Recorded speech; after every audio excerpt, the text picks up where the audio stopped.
I'm Spade Parade. I'm a private eye. It isn't the best job in the world, but it isn't the worst job in the world either. Carrying people from Chicago to St. Louis on your back is the worst job in the world.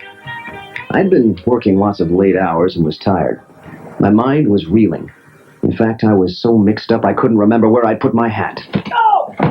Suddenly, my doorbell rang.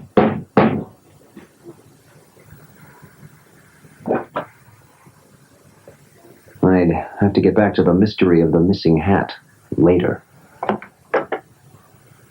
Are you Spade Parade? In the flesh. I love your hat. Thank you.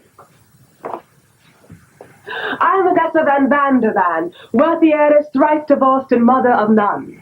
These are the Weisenheimers, my consultants. Hello. Hi. Nice to meet you. Well, come on in. Take a load off your feet. What can I do for you? I am in search of a valuable gold nugget. It is in the desert of Arizona, and I need your help. Mm-hmm. Can you tell me something about it? Well, yes, it's about this size. The size of a hockey puck. It's buried under a cactus plant. Of course, I've heard of it before. I'm not surprised. It's the famous Yucca puck, said to be worth its weight in gold. Precisely. This is a map of its exact location. Now, there are two ways to reach the puck. One route is safe. The other route leads to certain death. Well, look, lady, if you want my advice, take the safe route. But that's just it. It is? I don't know the safe route. That's why I hired the Weisenheimers. They know the safe route. Well, come on, guys, what do you say? Which is the safe route? Take the north path. Take the south path. Take the north path. Well, there it is. The north path has it. But how can I be sure? Well, two of the three guys said take the north path. Here's something you don't know. The Weisenheimers are strange consultants. Really? Why's that? People actually listen to them? Yes, plus the fact that one of them always lies, one of them always tells the truth, and one of them sometimes lies and sometimes tells the truth. That is unusual. How did it happen? They were in advertising. Well, I've got one question for you guys. Which of you tells the truth? I do. I do. I do. It's hopeless. Now, lady, take it easy, take it easy, take it easy. Why don't you watch another sketch or something? I'll be right back. This is tougher than I thought.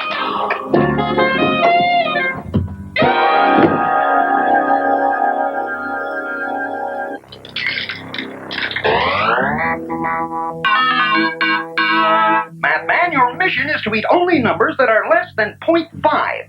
When you encounter a number, you'll have until the count of 3 to make your decision. And beware the contemptible Mr. Glitch. He will eat you if you are wrong. Mathman, Mathman, Mathman, Mathman, Mathman. That's less. Too smart. Mathman, Mathman, Mathman. Less than 0.5. Mathman, Mathman, Mathman, Mathman, Mathman. That's less too. Yeah! Less than 0.5. Mathman, Mathman, Mathman, Mathman, Mathman, Mathman, Mathman, Mathman, Mathman, Mathman. Wow. Must be less. Rats. Mathman, Mathman, Mathman, Mathman, Mathman, Mathman, Mathman, Mathman,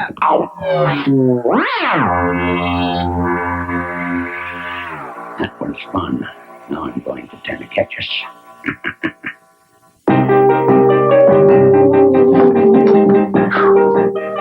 I'm back. Hi. Hi. Well, Miss Van Vandervan, when we last spoke, you said your consultants, the Weisenheimers, were named Tom, Dick, and Harry. Yes, and Tom always tells the truth. Good for Tom. Dick never tells the truth, and Harry sometimes tells the truth. But the problem is, I don't know which Weisenheimer is which. Well, while I was away, I made these Tom, Dick, and Harry hats. They should help us keep things straight. Let's get started. Now, who are you? I'm Tom. You see, he could be Tom and telling the truth, or he could be Dick lying and saying he's Tom. Or he could be Harry, for that matter, also lying. You never can tell about Harry. What I hate are these consultants who make no sense and cost me a bloody fortune. Yes, well, let's move on, Miss Vandervan. Now, who are you? I'm Dick. Dick, huh? Now we're getting somewhere. How? Well, now, is this guy really Dick? I don't think so, because Dick always lies. If he is Dick, then he would have to lie and say that he isn't Dick. But he can't be Tom either, because then he'd have to tell the truth and say, I'm Tom. Right, so that only leaves us one possibility. He's not Tom, he's not Dick, he must be Harry. You get the Harry hat. But that still doesn't tell us which one is Tom. Mm-hmm. Moving right along. Who are you? There is something wrong here. I'm Harry. There's definitely nothing wrong here, pal. We already have a Harry, and it's not you. He must be lying. He can't be Tom. He's Dick. Right. And that means you're Tom. That's what I've been trying to tell you all from the start. Oh, we couldn't be sure until now. Well, case solved, Miss Van Vandervan. Now all you have to do is ask Tom the safe path to the Yucca puck, and take it. Or you could always ask Dick, and whatever he says, take the opposite path. Oh, thank you, Mr. Parade. You've made me a happier and soon-to-be wealthier woman, and had a wonderful time. Yeah, that's great. What about your consultants? Have you guys had a good time? I have. Maybe. Not me. Huh. Is that the truth? Yes. I'm kind of undecided. Yes, it is, and I hate your hat, and your office is abysmal, and that tie belongs to a 1942 DeSoto, and your eyes are too close together, and you're too thin for your own good.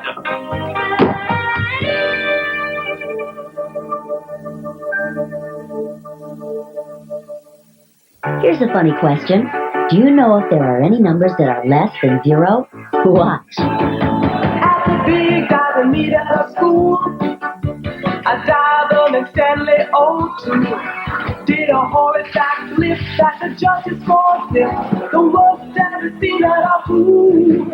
Well, the spectators let out a roar, but Stanley had more thrills in store.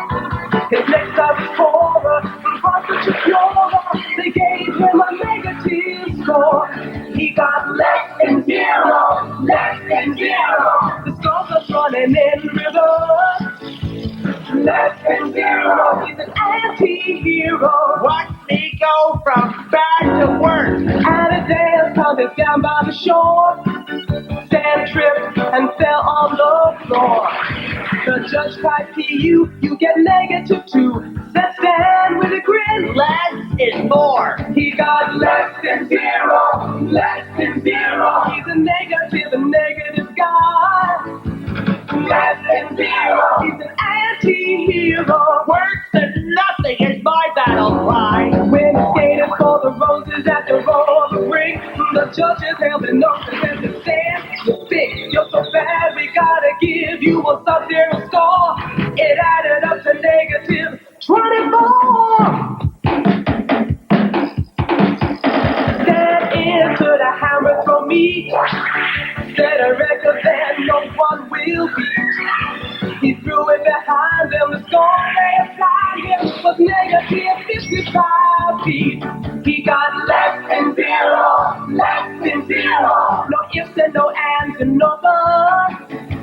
Less than 0, he's an anti-hero. I'm a certified nationwide slut. Yeah. I'm a certified nationwide slut. Yeah. Still watching, huh? Why don't you get a pencil and paper and play the following game? You won't win anything, but it will keep you out of trouble. I told you I'll pay you back Friday, Saturday the latest. Well, what, do you think that stuff grows on trees? I was just borrowing margin. Time again for America's favorite mathematical game show. But who's counting? And here's America's favorite mathematical game show host, Monte Carlo.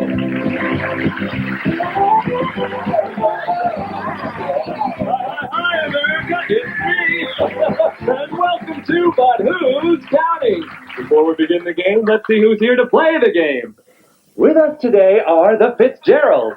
Hello, Monty. I'm Ella. I'm Barry. Where are you folks from? 137 Northwest Elm. Zip code 11667. Wonderful. Now, let's meet your opponents, who are the Doles. Hi, I'm Dosey Dole. I'm Robert.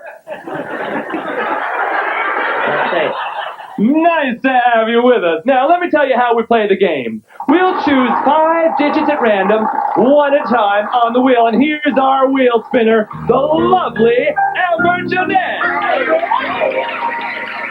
Sounds like you got the strike twice in the same place, huh? Now your job is to place each of the digits in one of the 5 place value positions on your scoreboard. And the object is to create the smallest number you can. Remember, once you place a digit on your board, you can't move it. The couple with the smallest number wins the prize. And don't forget the bonus prize for the smallest number possible. Remember, you folks at home, get pencil and paper too so you can play along with us. Here we go with the first number. Number 2. The first digit is a number 2. Amber, give that wheel a rotation.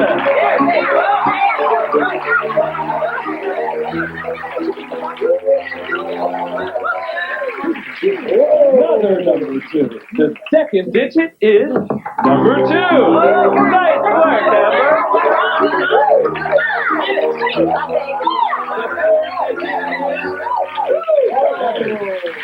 Third digit. All round and round she goes. Where she stops, only her hair. And the final digit of the first game is...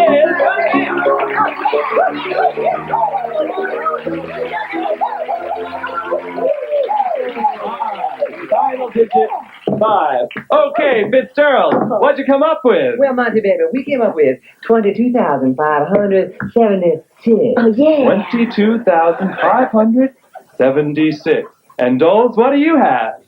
We've got 56,272. 56,272. Well, since we're going for the smaller number, it looks like the Fitzgeralds win the first game. That is the smallest possible number would have been 22,567. That's 22,567. Didn't make it, but pretty good over here. Now let's go to the second game. Now tell me, Fitzgerald, you did so well. Do you have any strategy? Oh, just stay cool. Stay cool. How about you, Dole? Well, if the cow gave us about a quart of milk. Thank you very much. Okay, let's go to the second game.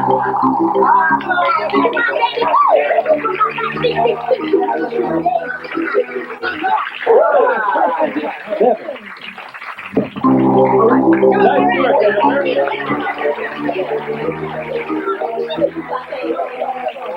Another 7. Second digit is 7.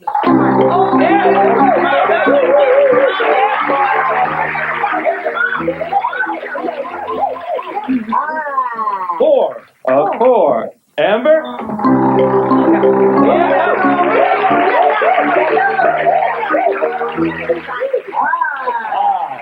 Five. And the final digit of the final game is...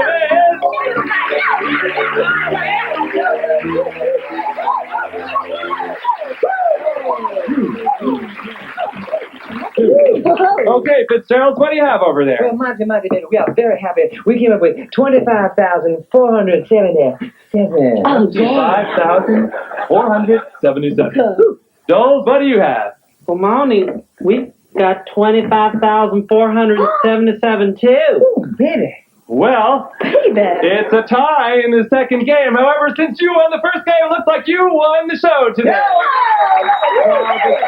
The possible number, that is the lowest possible number, would have been 24,577. That's 24,577. Yeah. Looks like you won the first prize, which is a load of bricks. The second prize is 2 bricks shy of a load. Well, that's all we have time for. Congratulations to the winner, and that's it for...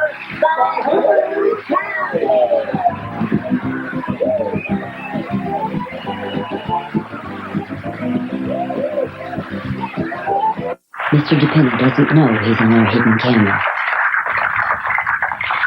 I got a headache. I tell you right about now. 6 overweight elephants are playing soccer with my eyeballs. It sounds like a data headache. I got a data headache. Too much information and no way to organize it. I was driving my cab, see, minding my own business when... I got hit from behind by a truckload of numbers. Gas, repairs, parking, tickets. I almost went through the windshield. Will you try a pie chart? A pie chart?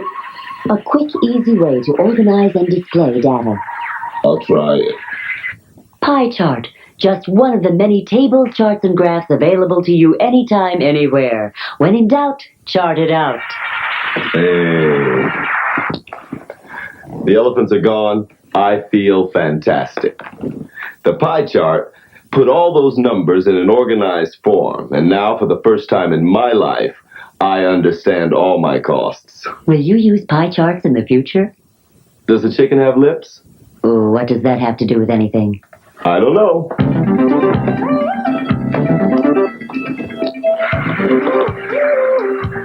You've already seen this much of Square One TV. How much do you figure is left?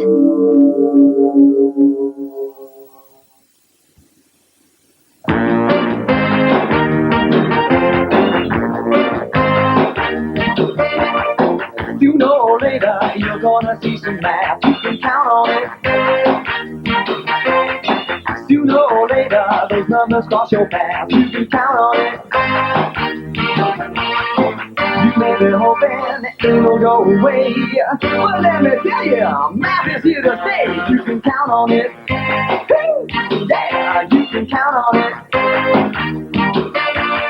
Everywhere you look, they're measuring the action. You can count on it. Yeah. Everywhere you look, they even use the fractions. You can count on it. They keep the time and they're keeping the score. They draw the line and they're running the store. You can count on it. Yeah, you can count on it. Look at the dial, look at how far, look at how much, look where we are. Look at the game, look at the graph, check out the numbers, check out the laugh, cause it ain't history, there's nothing tough about it, you can count on it. That's right. You're gonna see that you couldn't live without it, you can count on it.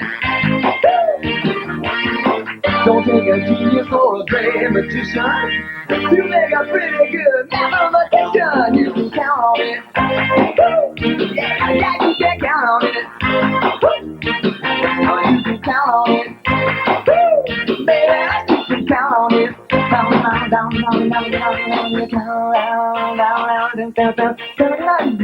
yeah. Warning. When trying to solve a problem, it's a good thing to remain calm, cool, and collected. Remember, if you can keep your head while all about you are losing theirs, you'll be the only kid in the room with ears. The story you are about to see is a fib, but it's short. The names are made up, but the problems are real.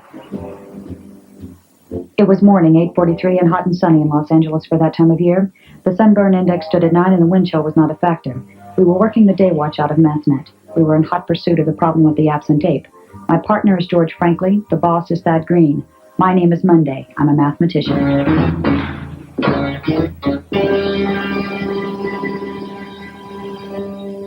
A series of weird crimes had been taking place in the greater Los Angeles basin. A gorilla who had escaped from the zoo had been robbing local merchants. They were tired of it. We were tired of it. We decided to look at a couple of scenes from yesterday's show to get us up to speed. When you're trying to solve a problem, it's always a good idea to go over your facts. Make sure you're on the right track. Now on this map, the scale says 1 inch represents 2 miles. The first robbery took place 3 inches away from the zoo. 3 inches represents 6 miles. Right. Could a gorilla have traveled that far? We determined that gorillas can travel 10 to 12 miles an hour at top speed, and the elapsed time between the robberies was 5 hours. By multiplying 5 hours by 10 miles and 12 miles, we determined the gorilla could have covered 50 or 60 miles. When a gorilla named Grunt was found to be missing from the zoo, its young friend Jane came by to help us. Jane was convinced that her friend Grunt wouldn't have committed the robberies. She said he couldn't have traveled that far that fast. But Grunt's an old gorilla. He's out of shape. Did he smoke? Jane told us he couldn't be that far from the scene of the last robbery. 1 inch represents 2 miles. I set the compass at 2 inches.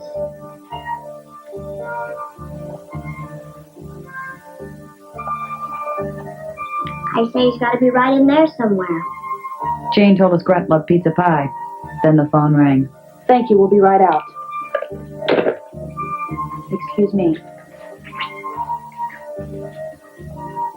What's that?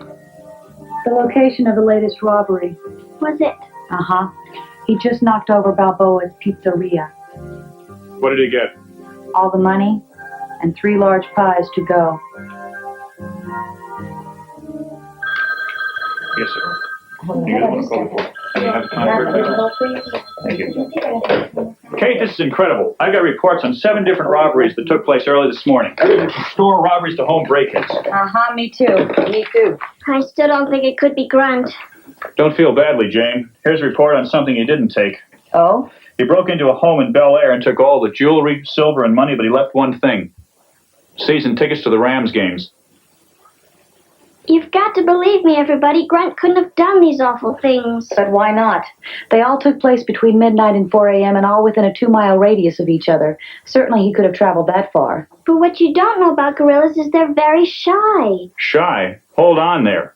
You're talking to a mathematician who has seen Bonzo Goes to Washington more than a few times. But that's my point. All the Hollywood movies and television show gorillas as killers. They're not. What do you mean, Jane? Gorillas are gentle animals and very shy. They hide from people. Obviously, you haven't seen Woodland Hills Cop where this orangutan swings out of the opera house. Gorillas only become fierce when they feel threatened. Jane, the evidence is overwhelming. And here's something else you haven't considered. Gorillas need a lot of rest, and according to your own reports, Grunt has been robbing stuff for about 18 hours straight. Maybe he feels he's on a roll. Gorillas spend at least 14 hours a day sleeping. That's more than half a day. They have to renew themselves. Grunt couldn't have gone that long without sleep. You have to believe me. Mathnet, Monday. Yes, sir. How are you, Mr. Balboa? Really? We'll be right out. Was that Sly Balboa, the movie star? No, it was Pie Balboa, the pizza czar. Thinks he's got something. Let's roll.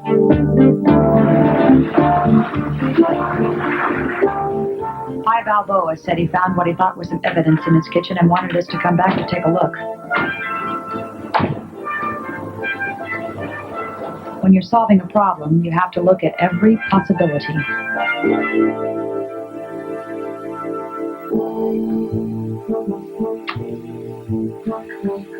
I think he left these. You know what I mean? Yes, sir, Mr. Balboa.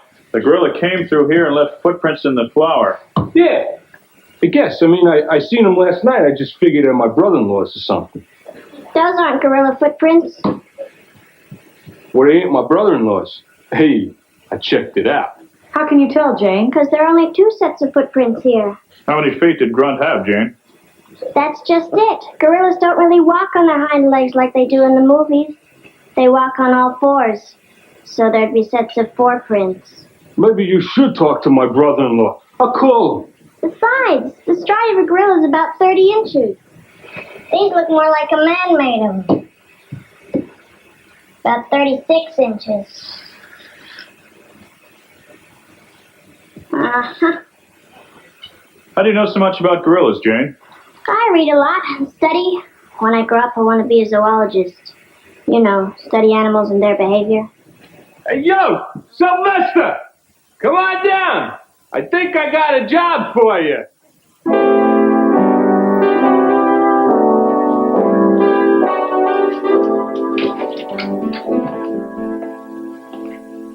Look at this, Kate.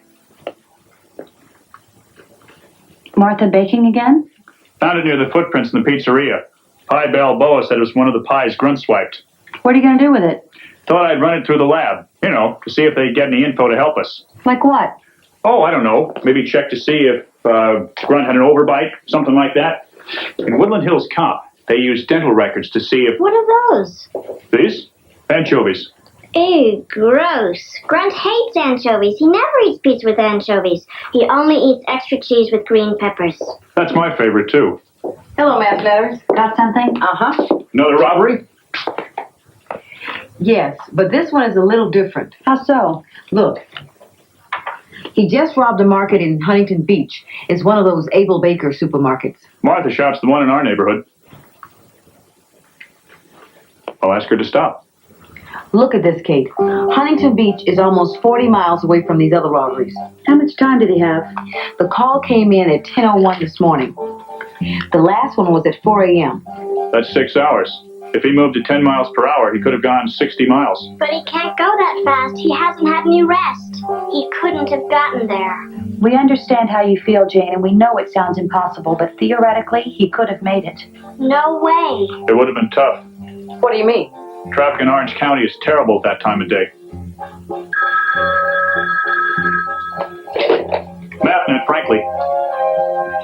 Are you sure? What time was that? Uh-huh. Was he out of breath? I see. Then it must not have been he. Thank you. Crime in Italy's. What? Our gorilla was spotted at 10:05. He was picking oranges in the backyard of a house on Scenic Drive in that new project. You know, the step development in the Hollywood Hills? The lady yelled and the monkey left. Now, there's no way one gorilla could be in two places at the same time. So what does that tell us? Grunt has an accomplice. George, we're dealing with two gorillas.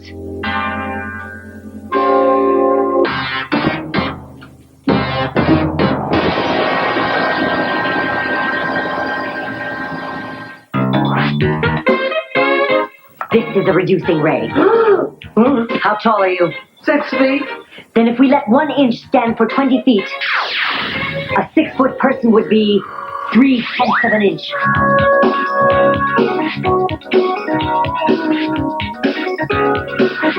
Janos Prokesian. Does the name ring a bell? I know who it is. Janos Prokesian is the man who gave Grunt to the zoo. 100% of Square One TV is a production of the Children's Television Workshop.